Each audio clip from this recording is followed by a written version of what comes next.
Namaskaram to all.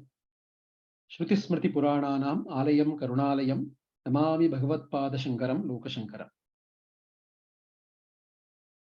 In this session, I would like to share a few thoughts with all of you on the Shankara Sampradaya or the tradition of Shankara. Now, there is a lot of research and lot of thought given. There are very eminent articles and eminent scholars who have worked on the pre-Shankara Vedanta, which itself is a topic of great interest. And probably we can do it in one another session where I can deep dive on the Vedanta Parampara that existed before Shankara. The typical Shankara Parampara until Shankara, Advaita Parampara, the way we say the Guru Parampara Stotram, we say Narayanam, Padma Bhuvam, Vasishtam, Shaktim, Tatputra Parasharam, Vyasam, Shukam, Gaudapadam, Govindapadam, Govinda Bhagavat Padam, and Shankara Bhagavat Padam. That is how the tradition comes, right from Narayana until Shankara. And Narayana, if you have to go to the Adi Guru, it is Dakshinamurti. The Guru Parampara begins from Dakshinamurti. So this is the typical Advaita Parampara that is considered until Shankara. Now when we look at the Shankara Parampara or Sampradaya after Shankara, the very common association or the very common understanding that we have is of the four mathas of Shankara, which are called as Shankara mathas. These are typically associated with the four primary disciples of Shankara, which is Padmapada, Hastamalaka, Sureshwara, Totaka. So these four primary disciples of the Acharya associated with the four mathas, the Uttaramnaya, Paschimamnaya, Purvamnaya, Dakshinamnaya. These are called Amnaya Mathas. Amnaya itself means Vaidika. Amnaya itself means Vaidika. So Vaidika Mathas, that is for the propagation, for propagating the message of the Vedas, for propagating the message of the Upanishads, for propagating the message of Vedanta, of Vedika Dharma, Sanatana Dharma. That is why they are called Amnaya Mathas. So these four Amnaya Mathas, four were constituted: Uttaramnaya, the north; Dakshinamnaya, Paschimamnaya, Purvamnaya. Now the Uttaramnaya Matha is constituted near the Badari Kshetra. It's called as Joshi Matha or Jyotir Matha. It is near Badari Kshetra. The Paschimamnaya Matha, the western Matha, is constituted in Dwaraka. It's called Dwaraka Sharada Pitha or Sharada Matha, which is the Paschimamnaya. Purvamnaya Matha, the eastern Matha, is in Puri, Jagannath Puri. It is the Govardhana Matha in Jagannath Puri. And the Dakshinamnaya Matha is the Sringeri Matha. It's the Sringeri Sharada Matha that you have in Sringeri. So these are the typical four mathas. And you have Acharyas. The four disciples were installed in these mathas and their parampara, Shishya paramparas are there. And those are the ones whom we call as Shankaracharyas today, the Pitadipadis or Mathadipadis of these mathas. But very commonly we associate Shankara Sampradaya only with these mathas. That is not the case. Even during the time of the Acharya, we find in the Shankara Vijayas that there were numerable Shishya Ganas. It was a Shishya Parivara that when Acharya was going from one place to another, many Shishyas, prominent among them being people like Chitsuka.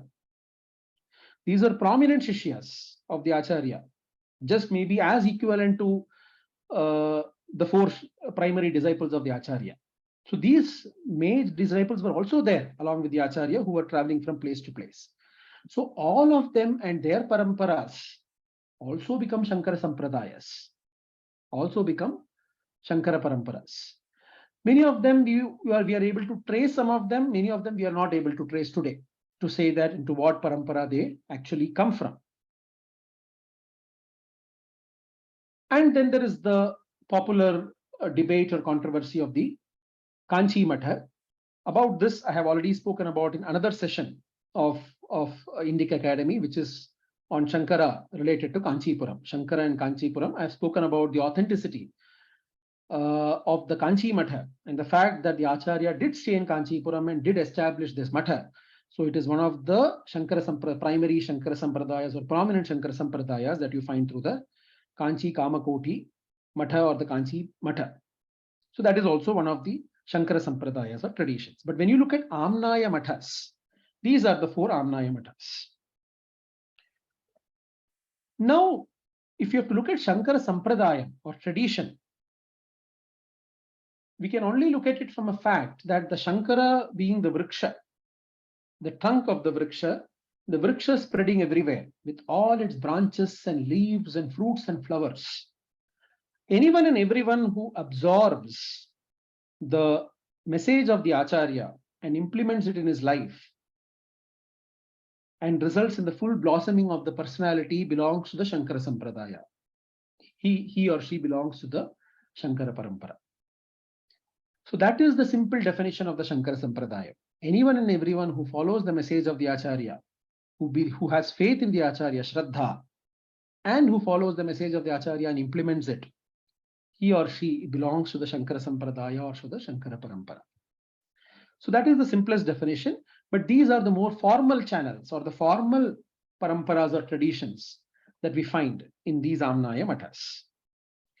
Now let us go a bit around what was the necessity for the Acharya to establish these Mutts. Because if you look at the Sanatana Dharma or the way our tradition has been, we can see that the concept of a monastery or a Matha for the sannyasi is not typically known in our tradition, in our Dharma. Because the very term for the sannyasi is either called as a bhikshu, is called as a yati, or is in most cases you will find the term parivrajaka, parivrajana. Parivrajanam is the activity and parivrajaka is the term used for the sannyasi, is for the 4th ashrama. Parivrajana or parivrajaka itself means peripatetic, wandering, not staying at one place. That is the dharma of the sannyasi, not to stay at one place. So the Matha seems to be a contradiction to this very definition of what is parivrajana. So what could have been the reason then for the Acharya who commented on these in his bhashyas, who spoke about parivrajana, who has composed the famous Yati Panchakam, Kaupinavantaha Khalu Bhagyavantaha, Bhikshanna Matre Nacha Tushtimantaha, the one who is just satisfied with the Bhikshanna, etc., etc. Kaupinavantaha, who is just wearing the Kaupina and wandering around, he is the most fortunate of everyone. May I get that kind of a state. That is how the Acharya speaks about. And in his bhashyas and everything, he speaks about the qualities or the lakshanas of parivrajana, sannyasa lakshana, everything. Such an Acharya, what was the reason for him to institutionalize? I can think of 2 things. What could have prompted the Acharya to do it? The monastery, the concept of a monastery was not first instituted by the Acharya, actually came at the time of the Buddha. Bhagavan Buddha is the first one to have brought the concept of a monastery or of a place for the monks to stay. This is what he called as the Sangha. And the Sangha was given an equal status to Buddha, to the Dhamma, to the Dharma taught by the Buddha, and the third was the Sangha. So Sangha had an equal status. Buddham Sharanam Gacchami, Dhammam Sharanam Gacchami, Sangham Sharanam Gacchami. All the 3 were, it was like the Buddhist trinity, right? So that was the first time the introduction of an organized sannyasi order or a sannyasa tradition came into being in Sanatana Dharma. Until then, we never had such an organized, because the very definition of the sannyasi was not to be organized or not to be part of an organization. So when the Buddha Mata had already established that, when Buddha had established that and the Buddha Mata was flourishing on that, and one of the Pradhana Malla, one of the key opponents of Acharya to re-establish Sanatana Dharma was the Buddha Mata, probably he felt the need to have an organized setup to counter the organized setup of the Bauddhas, and he probably even foresaw. He had that foresight to see that probably in the future there are going to be many more such emergence of organized, maybe at that time religion was not a word, but organized matas, organized groups of traditions, theistic traditions that are going to emerge that could prove a deterrent to Sanatana Dharma or Vaidika Dharma, probably even foreseeing that the Acharya could have established or brought in the concept of these matas. So that is what I feel could have led to the emergence of the matas by the Acharya. Otherwise, there was no need for, or there was no reason why Acharya would have done this, especially given the Acharya's understanding, the Acharya's thought process from his works and the great Brahmajnani that he already was. It is impossible to believe that he would have done it as a very conscious decision, as a deliberate move to institutionalize and to create a sort of an organized kingdom of sannyasis. That would have never been the case. It should have been primarily from these aspects to protect the Sanatana Dharma and the Vaidika Dharma and spread the message of the Upanishads and the Vedanta and the Vedas that Acharya would have created this. Now, even coming to the order of these sannyasis, we spoke about the 4 Amnaya Mutts, but the sannyasa parampara of Acharya was not restricted to these. We did speak about the various other Shishya of the Acharya and the traditions that were emerging from there. But Acharya introduced something called as the Dashanami Sampradaya. Dashanami Sampradaya meant that anyone who is initiated into sannyasa, initiation into sannyasa, into the Shankara Sampradaya, was given a new name, a Diksha Nama. And the Diksha Nama had to have one of the 10 titles. The ending of the names had to belong to one of the 10 titles. And these Dashanamas were Tirtha, Ashrama, Vana, Aranya, Giri, Parvata, Sagara, Saraswati, Bharati, Puri. Some of these are very well known to us. Like when you look at Abhinava Vidya Tirtha, Bharati Tirtha, so you find the Tirtha.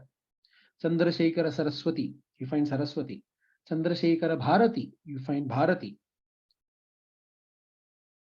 Tota Puri, you find Puri. Anandagiri, you find Giri. Vidyaranya, you find Aranya.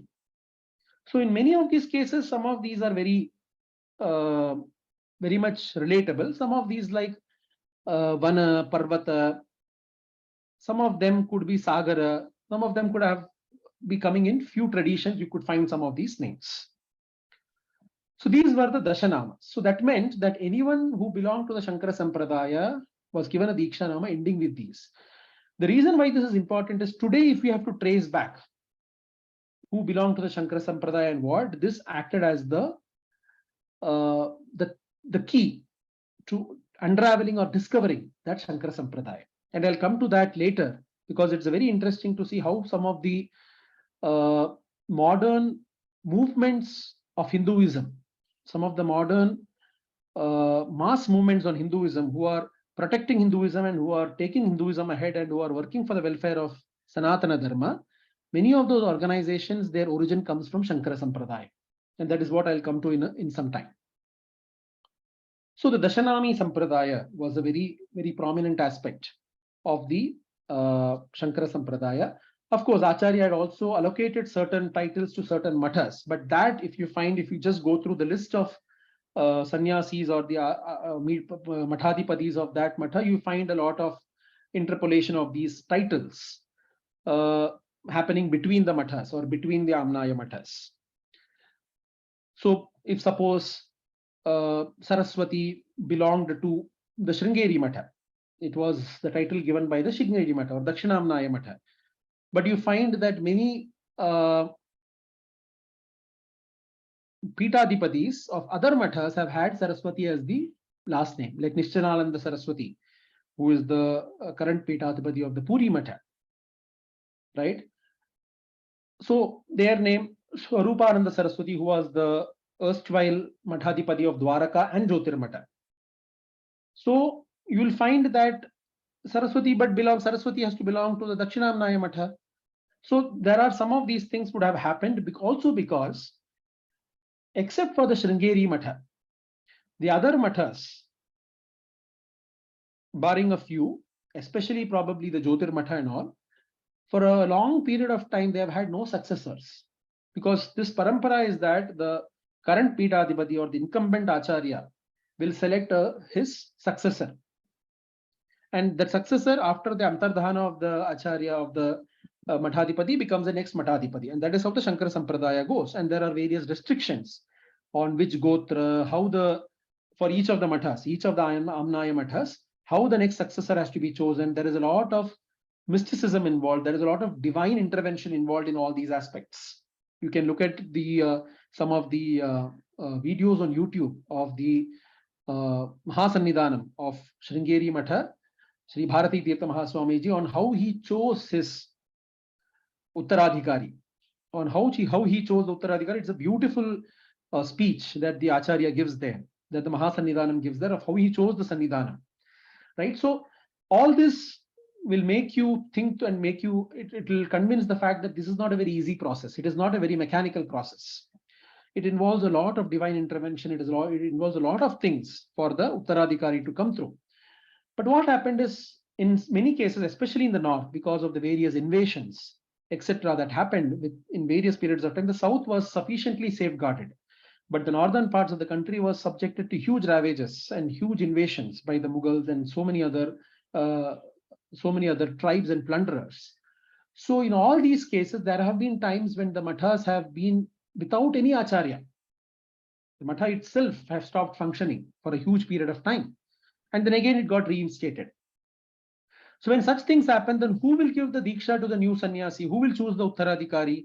So in many of these times, it has been probably the mathas of Sringeri Matha, etc., which has given diksha or sannyasa, initiation to a new sannyasi, and established the person, established that acharya in the Jyotir Matha as the Mathadipati, or in Dwaraka Matha as the Mathadipati, or in the Puri Matha as the Mathadipati.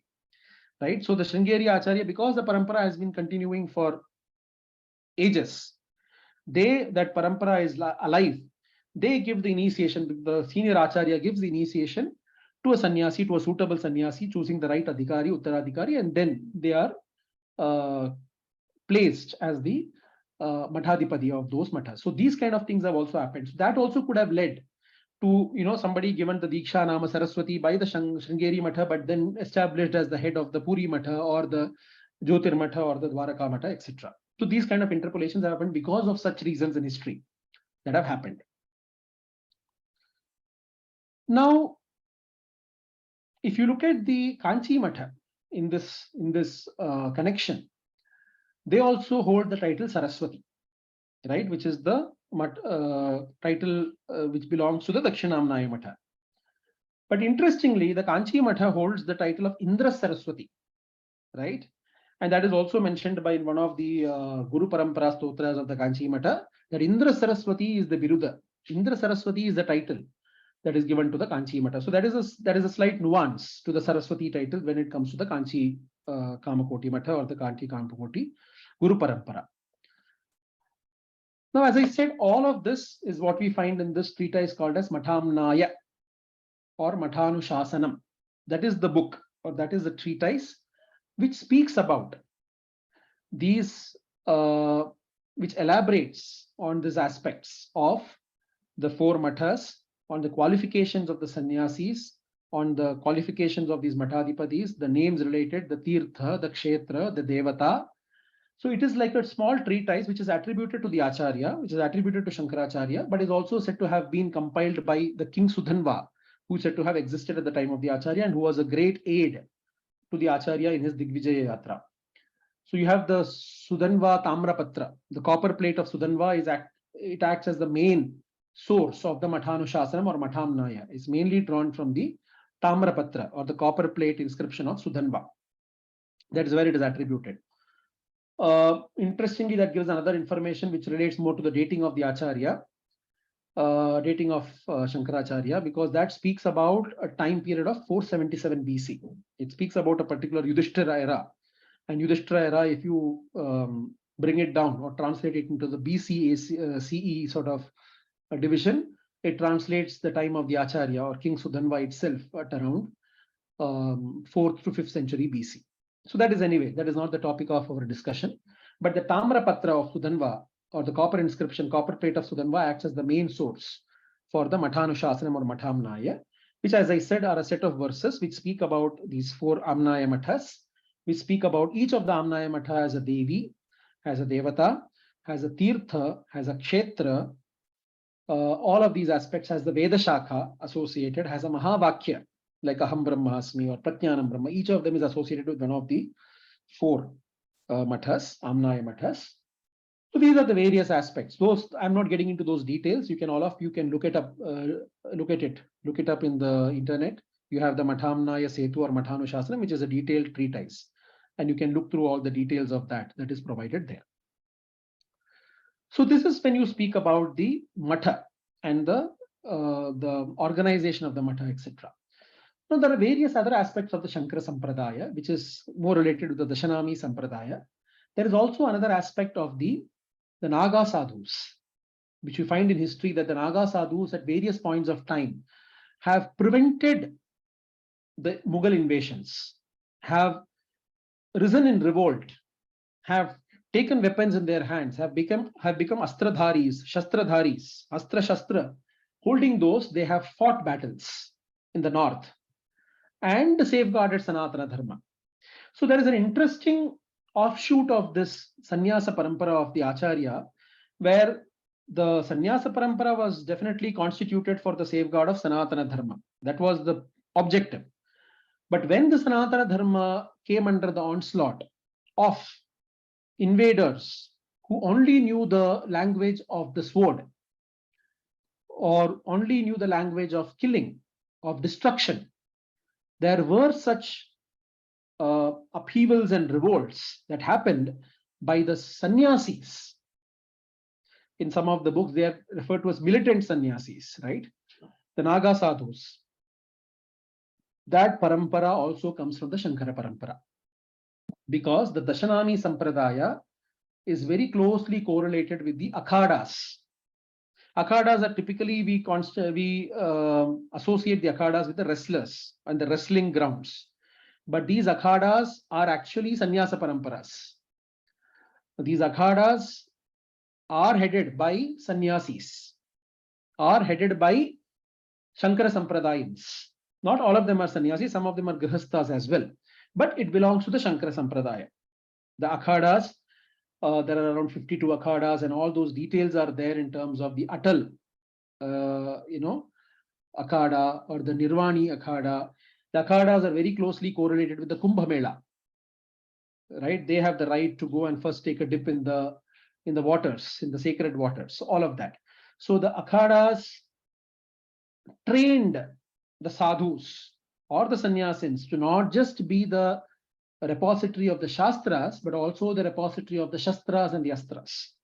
And that is how you find various accounts of the Naga sadhus taking up the weapon and having fought many revolts, even in Kashi, to protect the Vishwanatha temple, and many other revolts in the northern part of the country to protect Sanatana Dharma, that also belongs to Shankara Sampradaya. They all belong to the Shankara Sampradaya.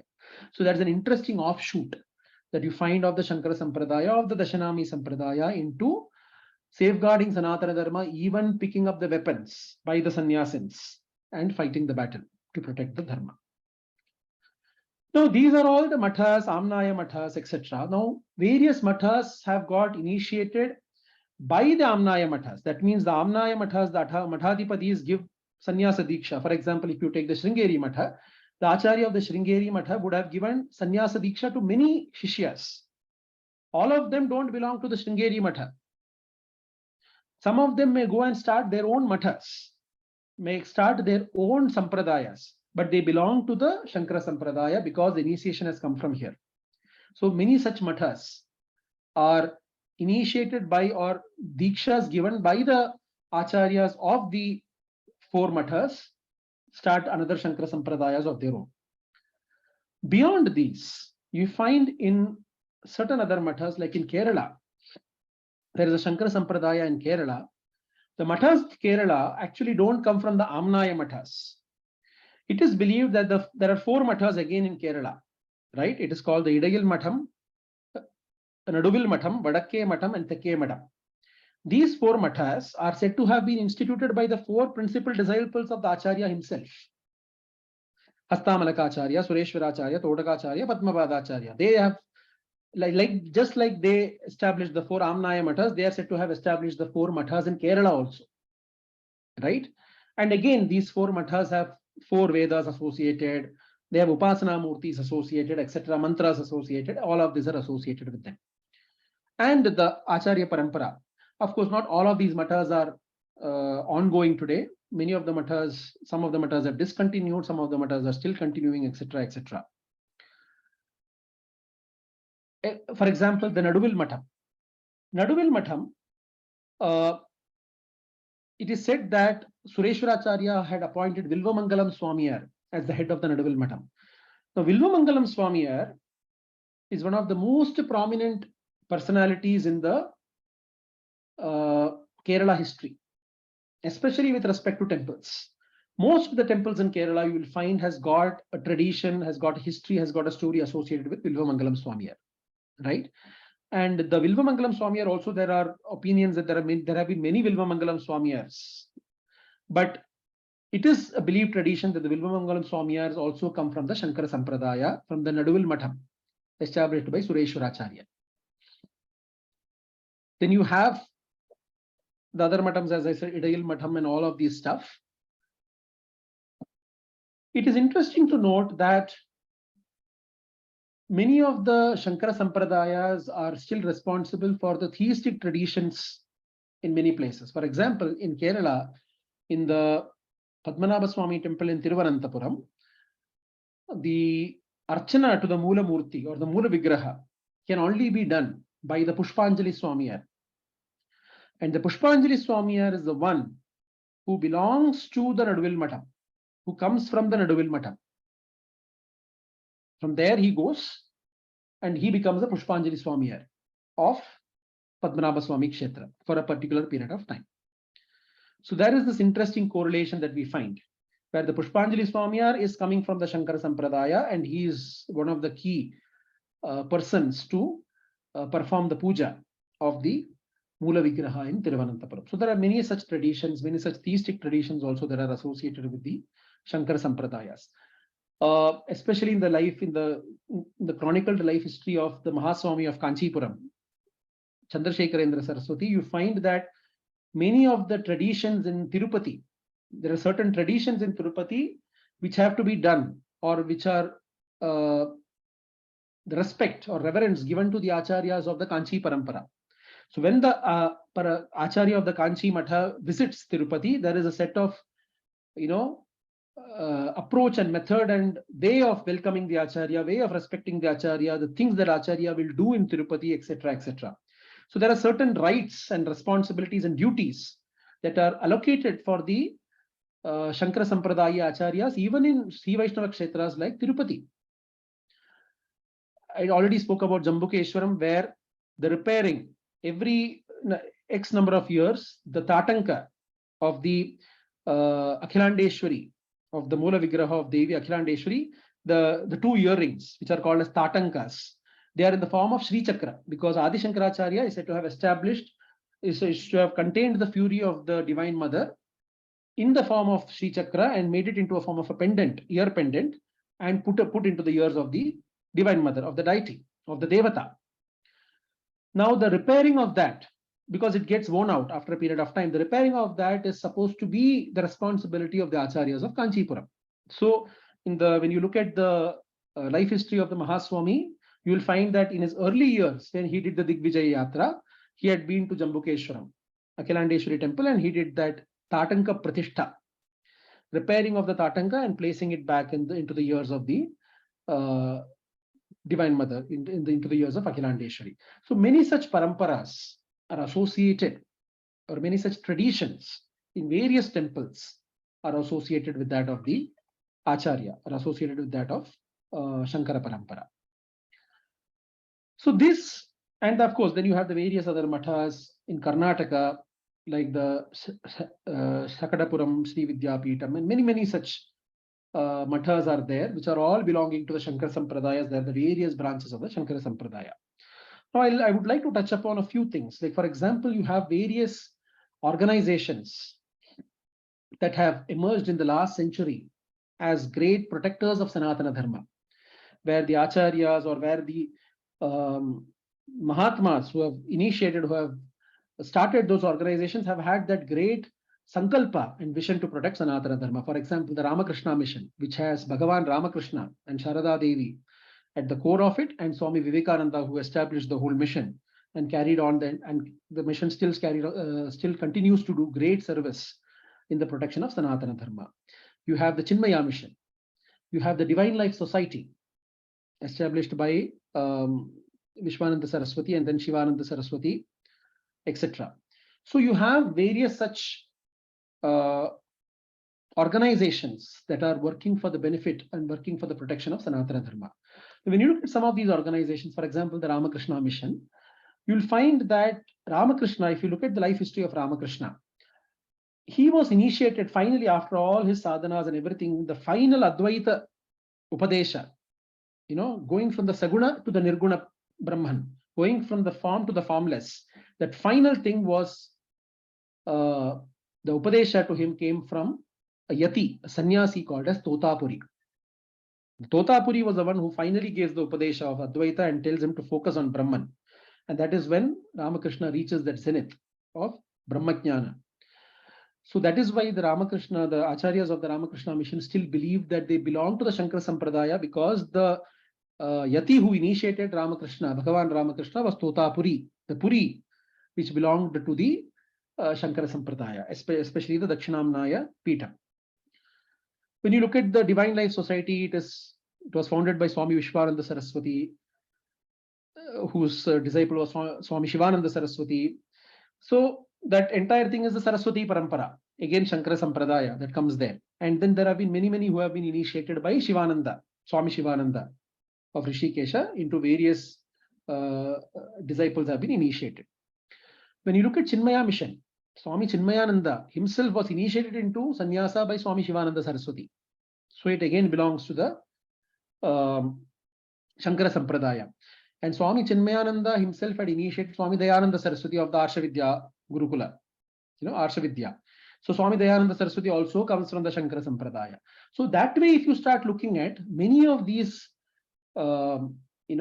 vibrant missions and organizations that are protecting Sanatana Dharma today, many of them belong to the Shankara Sampradaya. They all, if you trace back, you will come to know that they all belong to the Shankara Sampradaya. So this is the beauty of the Acharya's Parampara, of the Acharya Sampradaya. Just like I said, it truly gives you that imagery that Acharya was the trunk, but the kind of branches and flowers and leaves and fruits that are emerging from that trunk, from that tree, are immense. And it will keep on growing and continuing to protect Sanatana Dharma. So with these few words, I conclude my session on Shankara Sampradaya. Namaskara.